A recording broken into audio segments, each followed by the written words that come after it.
नमस्कार। प्रादेशिक समाचार के साथ मैं पूनम किरकेट्टा। पहले मुख्य समाचार। पूर्व राष्ट्रपति प्रणब मुखर्जी के निधन पर झारखंड में भी 7 दिनों का राजकीय शोक। 6 सितंबर तक नहीं होगा कोई समारोह। राज्य में यात्री बसों का परिचालन आज से हो रहा है शुरू। यात्रियों को देना होगा 2 गुना भाड़ा। रेस्टोरेंट, होटल और शॉपिंग मॉल भी खुलेंगे। झारखंड में पिछले 24 घंटों में कोरोना संक्रमण के अब तक के सबसे अधिक 3,218 मामले आए। 4 विधायक भी पाए गए पॉजिटिव। और जेईई मेंस की परीक्षा आज से राज्य के 10 केंद्रों में हो रही है शुरू। लगभग 23,000 परीक्षार्थी होंगे शामिल। और अब समाचार विस्तार से। पूर्व राष्ट्रपति डॉक्टर प्रणब मुखर्जी के निधन के बाद गृह मंत्रालय के निर्देश अनुसार झारखंड में भी 7 दिनों तक राजकीय शोक मनाया जाएगा। 31 अगस्त से 6 सितंबर तक पूरे राज्य में कोई भी राजकीय समारोह आयोजित नहीं होगा। सभी सरकारी भवन जहां नियमित रूप से राष्ट्रीय ध्वज फहराया जाता है वहां ध्वज आधे झुके रहेंगे। केंद्र के निर्देश के बाद झारखंड सरकार के मंत्रिमंडलीय सचिवालय विभाग ने सभी विभागों को इस संबंध में पत्र लिखकर निर्देशों का अनुपालन कराने को कहा है। निर्देश के बाद प्रोजेक्ट भवन, नेपाल हाउस, सचिवालय सहित सभी प्रमुख भवनों में ध्वज झुका दिए गए। राज्य में आज से यात्री बसों का परिचालन शुरू हो रहा है। बसों का परिचालन केवल राज्य के भीतर होगा। बसों में कुल सीटों का 50% यात्रियों को ही ले जाने की अनुमति होगी। इसके लिए यात्रियों को 2 गुना भाड़ा देना होगा। साथ ही बस संचालकों और यात्रियों को कोविड-19 संक्रमण से बचने के लिए सरकार के दिशा निर्देशों के समुचित अनुपालन करना अनिवार्य होगा। आज से शुरू हो रहे अनलॉक 4 के तहत कंटेनमेंट जोन के बाहर कई अन्य गतिविधियों में भी छूट दी गई है। आज से रेस्टोरेंट, होटल और शॉपिंग मॉल भी खुल जाएंगे। सरकार द्वारा घोषित अनलॉक 4 के दिशा निर्देश आज से लागू हो रहे हैं। ये निर्देश 30 सितंबर तक लागू रहेंगे। गृह मंत्रालय ने शनिवार को अनलॉक 4 के तहत कंटेनमेंट जोन के बाहर अधिक गतिविधियां खोलने की अनुमति दी थी। रामगढ़ जिले में कोरोना वायरस से बचाव और इसकी रोकथाम के लिए जिला प्रशासन द्वारा सभी प्रखंडों में विशेष कोरोना जांच शिविर का आयोजन किया जा रहा है। विस्तृत जानकारी दे रहे हैं हमारे रामगढ़ संवाददाता। रामगढ़ जिले में कोरोना वायरस कोविड-19 से बचाव एवं इसके रोकथाम हेतु जिला प्रशासन द्वारा सभी तरह के प्रयास किए जा रहे हैं। सबसे तेजी से बढ़ते कोरोना संक्रमण को लेकर जिले के सभी प्रखंडों में एक साथ विशेष कोरोना जांच शिविर का आयोजन हुआ। इस क्रम में जिला प्रशासन द्वारा रैपिड एंटीजन किट के माध्यम से विशेष कोरोना जांच किया गया। रैपिड एंटीजन किट के माध्यम से जांच होने पर लोगों को उनकी कोरोना जांच रिपोर्ट तुरंत उपलब्ध हो गई। इस मसले पर जिले के सिविल सर्जन ने बताया कि हम लोग पूरे जिले में करीब 30 जगहों पर जांच कैंप लगाकर जांच करवा रहे हैं। पूरे जिले में 6,075 लोगों ने इस जांच शिविर का लाभ उठाया है। इस जांच अभियान में 210 लोगों के कोरोना से संक्रमित होने की पुष्टि भी हुई है। कौशल किशोर तिवारी, आकाशवाणी समाचार, रामगढ़। राज्य में कोरोना संक्रमण का प्रसार तेजी से फैल रहा है। पिछले 24 घंटों में 3,218 नए संक्रमित मरीज मिले। राज्य के 4 विधायक भी कोरोना संक्रमित पाए गए, जिसमें विधायक नीलकंठ सिंह मुंडा, विनोद सिंह, अंबा प्रसाद और शशि भूषण मेहता भी शामिल हैं। नए मरीजों में बोकारो से 5, चतरा से 103, देवघर से 43, धनबाद से 153, दुमका से 29, पूर्वी सिंहभूम से 630, गढ़वा से 57, गिरिडीह से 77, गोड्डा से 47, गुमला से 147, हजारीबाग से 170, जामताड़ा से 49, खूंटी से 7, कोडरमा से 245, लातेहार से 96, लोहरदगा से 98, पाकुड़ से 54, पलामू से 127, रामगढ़ से 162, रांची से 292, साहिबगंज से 121, सरायकेला से 227, सिमडेगा से 69, पश्चिमी सिंहभूम से 210 नए मरीज शामिल हैं। झारखंड में कोविड-19 के कुल मामले 41,656 हो गए हैं। इनमें 14,096 सक्रिय मामले हैं जिनका इलाज चल रहा है, जबकि 27,143 लोग इलाज के बाद स्वस्थ हो चुके हैं। वहीं अब तक 417 लोगों की मौत भी हो चुकी है। कल पूर्वी सिंहभूम से 6 और धनबाद से 1 कोरोना पॉजिटिव मरीज की मौत हुई। स्वास्थ्य और परिवार कल्याण मंत्रालय ने लोगों को सलाह दी है कि वे नोवेल कोरोना वायरस से अपने को सुरक्षित रखने के लिए सभी बुनियादी एहतियाती उपायों का पालन करें और सामाजिक दूरी बनाए रखें। एक रिपोर्ट। सरकार ने कहा है कि आवश्यक वस्तुओं की पर्याप्त आपूर्ति जारी है और लोगों को चिंता करने की कोई जरूरत नहीं है। लोगों को सलाह दी जाती है कि वे आवश्यक वस्तुओं और चिकित्सा सामानों की खरीदारी करते समय धैर्य रखें और शांत रहें। आवश्यक वस्तुओं को खरीदने के लिए बार बार बाहर निकलने से बचें। साथ ही लोगों से हाथ मिलाने और गले लगने से भी बचना चाहिए। बाजार, मेडिकल स्टोर और अस्पतालों में लोग कम से कम 1 मीटर की दूरी बनाए रखें। घर पर गैर जरूरी सामाजिक समारोह से बचा जाना चाहिए और घर पर मेहमानों को नहीं बुलाना चाहिए। लोगों को अपनी आंख, नाक और मुंह छूने से बचना चाहिए और लगातार हाथ साफ करते रहना चाहिए। हाथ को दोनों तरफ से कम 20 सेकंड तक रगड़कर धोना चाहिए। यदि कोई व्यक्ति खांसी या बुखार से पीड़ित है तो वह दूसरों के संपर्क में आने से बचे और डॉक्टर से तुरंत परामर्श ले।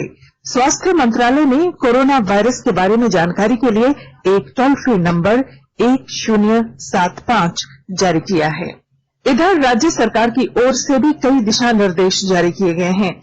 इस सिलसिले में सरकार ने हेल्पलाइन नंबर 181 जारी किया है। सरकार ने कहा है कि कोरोना वायरस से संदिग्ध तौर पर संक्रमित कोई व्यक्ति पाया जाता है तो इसकी सूचना 0651 जो रांची का कोड है और टेलीफोन नंबर 2261-000 तथा 2261-002 के अलावा फैक्स नंबर 2261-856 और मोबाइल नंबर 9955837428 पर दी जा सकती है।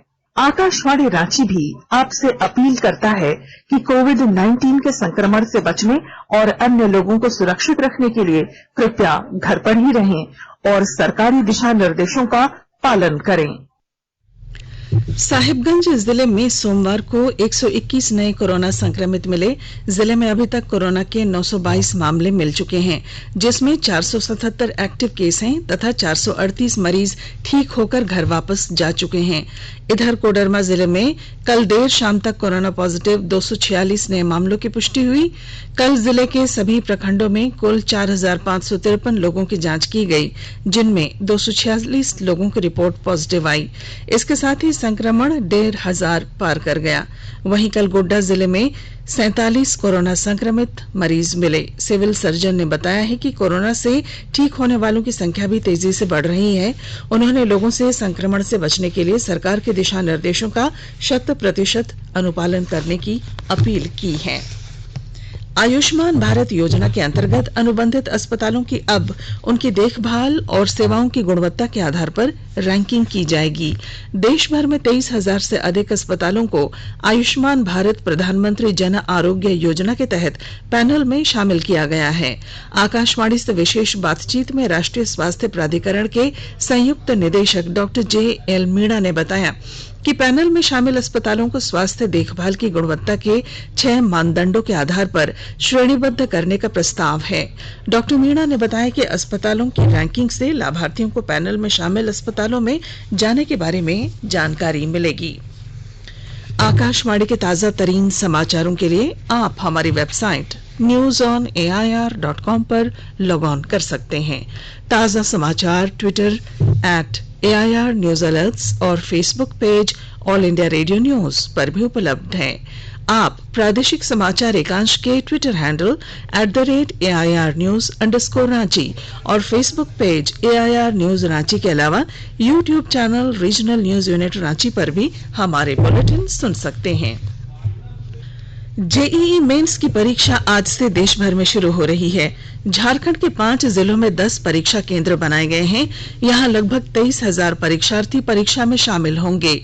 परीक्षा केंद्र रांची, जमशेदपुर, धनबाद, हजारीबाग और बोकारो में बनाए गए हैं। यह परीक्षा 6 सितंबर तक 2 पालियों में चलेगी। सुबह 9 बजे से दोपहर 12 बजे तक प्रथम पाली की परीक्षा होगी, जबकि दोपहर 3 बजे से शाम 6 बजे तक दूसरी पाली की परीक्षा होगी। परीक्षा केंद्र में मास्क, सैनिटाइजर, ग्लव्स और पारदर्शी बोतल में पानी ले जाने की अनुमति है, जबकि मोबाइल फोन, घड़ी, इलेक्ट्रॉनिक गैजेट ले जाने पर पाबंदी है। परीक्षार्थियों को परीक्षा केंद्र पर 2 घंटे पहले पहुंचना होगा। परीक्षा को लेकर केंद्रीय शिक्षा मंत्री डॉक्टर रमेश पोखरियाल निशंक ने राज्यों से परीक्षा के संचालन में मदद करने को कहा है। उन्होंने कहा कि कोविड-19 के मद्देनजर सुरक्षित तरीके से परीक्षा आयोजित करने के लिए समुचित उपाय किए गए हैं। इसके लिए सभी राज्यों को दिशा निर्देश भी जारी किए गए हैं। संसद का मॉनसून सत्र 14 सितंबर को शुरू होगा और 1 अक्टूबर तक चलेगा। लोकसभा सचिवालय द्वारा जारी एक अधिसूचना में कहा गया है कि राष्ट्रपति रामनाथ कोविंद ने लोकसभा का सत्र इस महीने की 14 तारीख को बुलाने को कहा है। राज्यसभा भी इसी दिन लेकिन अलग वक्त में बैठेगी। कोविड-19 महामारी की रोकथाम के दिशा निर्देशों को ध्यान में रखते हुए दोनों सदनों को अलग अलग समय में बैठकें शुरू करने को कहा गया है। राज्यपाल द्रौपदी मुर्मू ने कहा है कि क्षेत्रीय जनजातीय भाषाएं देश के विकास में अहम भागीदारी निभा सकती हैं, इसलिए इन भाषाओं का उत्थान जरूरी है। राज्यपाल कल जमशेदपुर विमेंस कॉलेज द्वारा scope and prospectus of translation of tribal language and literature in research विषय पर राष्ट्रीय संगोष्ठी में वेबिनार के जरिए बोल रही थीं। उन्होंने कहा कि ज्ञान आधारित इस युग में मातृभाषा को अहम स्थान दिया गया है और जनजातीय क्षेत्रीय भाषा में निहित ज्ञान परंपरा से अन्य भाषा साहित्य के बीच संवाद आवश्यक है, तभी लोग एक दूसरे की संस्कृति और संवेदना को समझ सकेंगे। गिरिडीह के मेयर सुनील पासवान को झारखंड हाईकोर्ट से अग्रिम जमानत मिल गई है। उन पर मेयर के चुनाव में फर्जी जाति प्रमाण पत्र के आधार पर आरक्षण का लाभ लेने का आरोप है। सुनील पासवान के खिलाफ मुफस्सिल थाना में 3 मार्च को प्राथमिकी दर्ज की गई थी, जिसके बाद से वह फरार चल रहे थे। ज्ञात हो कि सुनील पासवान 2018 में गिरिडीह के मेयर निर्वाचित हुए थे। कोरोना काल में बेरोजगार होकर दूसरे शहरों से लौटे शहरी क्षेत्र के प्रवासी कामगारों को हजारीबाग नगर निगम में मुख्यमंत्री श्रमिक योजना के अंतर्गत 100 दिनों का रोजगार दिया जाएगा। रोजगार उपलब्ध कराने को लेकर निगम में कल से 2 दिवसीय ऑनलाइन प्रशिक्षण नगर विकास और आवास विभाग की ओर से शुरू हुआ। सीसीएल के सीएमडी गोपाल सिंह को बीसीसीएल का सीएमडी बनाया गया है, जबकि बीसीसीएल के सीएमडी पीएम प्रसाद को सीसीएल का सीएमडी बनाया गया है। पश्चिमी सिंहभूम जिले में आज से यात्री परिवहन सेवाएं शुरू हो गई हैं। बस संचालकों को हिदायत दी गई है कि वे अपने कर्मियों और यात्रियों की सुरक्षा के लिए किसी भी प्रकार का समझौता न करें। और अब अखबारों की सुर्खियां, आइए जानते हैं राज्य के प्रमुख अखबारों ने किन खबरों को आज प्रमुखता से प्रकाशित किया है। लगभग सभी अखबारों ने पूर्व राष्ट्रपति प्रणब मुखर्जी के निधन की खबर को प्रमुखता दी है। इसके अलावा आज से शुरू हो रही जेईई मेंस की परीक्षा की खबर को भी पहले पन्ने पर प्रमुखता दी गई है। प्रणब दा शून्य में विलीन, 7 दिनों का राजकीय शोक शीर्षक से प्रभात खबर ने अपनी पहली सुर्खी बनाई है। हिंदुस्तान अखबार ने चीनी सेना की ओर से पैगोंग में घुसपैठ को भारतीय सेना द्वारा नाकाम किए जाने की खबर को अपनी पहली खबर बनाया है। अखबार ने राज्य में 1.5 लाख लोगों की कोविड-19 टेस्ट और 3,248 पॉजिटिव मरीजों की पुष्टि की खबर को भी जगह दी है। दैनिक भास्कर ने लिखा है भारत का एक और रत्न अलविदा। इसके साथ अखबार ने 24 साल में जीडीपी में सबसे बड़ी गिरावट की खबर को प्रमुखता दी है। इधर दैनिक जागरण ने लिखा है चला गया भारत का रत्न, पूर्व राष्ट्रपति प्रणब मुखर्जी का 84 वर्ष की आयु में निधन। रांची एक्सप्रेस ने जमशेदपुर स्थित एमजीएम अस्पताल में 500 बेड क्षमता वाले भवन बनाने की सीएम हेमंत सोरेन की घोषणा को अपनी पहली खबर बनाया है। अंग्रेजी दैनिक हिंदुस्तान टाइम्स ने भारत की जीडीपी में अब तक की सबसे बड़ी गिरावट को पहली खबर बनाया। वहीं अंग्रेजी दैनिक द टाइम्स ऑफ इंडिया ने पूर्व राष्ट्रपति प्रणब मुखर्जी के निधन की खबर को प्रमुखता दी है। साथ ही अखबार ने कोविड-19 महामारी के चलते दूसरी तिमाही में जीडीपी में 23.9% की गिरावट को भी प्रमुखता से प्रकाशित किया है। और अब बुलेटिन के आखिर में मुख्य समाचार एक बार फिर। पूर्व राष्ट्रपति प्रणब मुखर्जी के निधन पर झारखंड में भी 7 दिनों का राजकीय शोक। 6 सितंबर तक नहीं होगा कोई समारोह। राज्य में यात्री बसों का परिचालन आज से हो रहा है शुरू। यात्रियों को देना होगा दोगुना भाड़ा। रेस्टोरेंट, होटल और शॉपिंग मॉल भी खुलेंगे। झारखंड में पिछले 24 घंटों में कोरोना संक्रमण के अब तक के सबसे अधिक 3,218 मामले आए। 4 विधायक भी पाए गए पॉजिटिव। और जेईई मेंस की परीक्षा आज से राज्य के 10 केंद्रों में हो रही है शुरू। लगभग 23,000 परीक्षार्थी होंगे शामिल। और इसके साथ ही आकाशवाणी रांची से प्रादेशिक समाचार का ये बुलेटिन समाप्त हुआ। नमस्कार।